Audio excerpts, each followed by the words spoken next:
Now, on the specific questions, that you've asked about NATO, as I think we can see, a lot of the decision making is driven by disputes with other countries. And what's going on with NATO is really the question about matching 2% of GDP.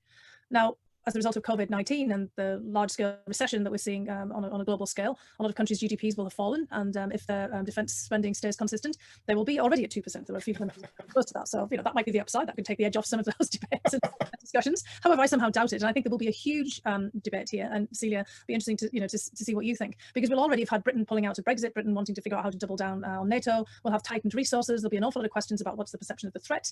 Should we be doing more on pandemic? Should NATO be doing more on pandemic? What about the rise of China? How do we tackle Russia? We have so many things where there's contention. We have also the question about Europe, and will Europe build up its own defence capability? And obviously France is very interested in that, and France also has a very close defence relationship with the UK. I can see, sadly, more room for divisiveness on NATO rather than less, if things follow the pattern that we've already seen unfold. And the president will also, I think, being very defensive on the home front, be less interested in having a kind of a broader strategic approach abroad. I'll just flag one area where there is already a big crisis: Armenia, Azerbaijan. The United States was always pretty critical in helping to manage Nagorno-Karabakh. We have a grouping that includes France, includes the United States, includes Russia, that is trying to manage, or in the past was managing this dispute. We now see that the United States is missing in action. We didn't have to be, and in fact, kind of a year or so ago, we were very much in the thick of the action.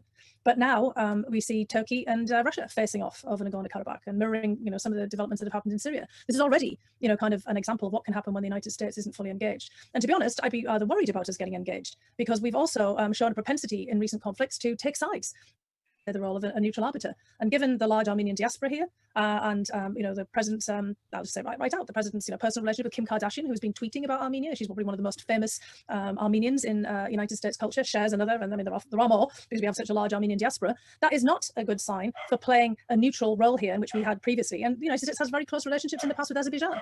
So you can already see the consequences of us being missing in action. And I'm not sure in this case that Europe will be able to pick up. But Celia, I mean, France also has a similar situation with Armenia, correct? Absolutely, yeah. There's a large Armenian diaspora and close ties as well. Celia,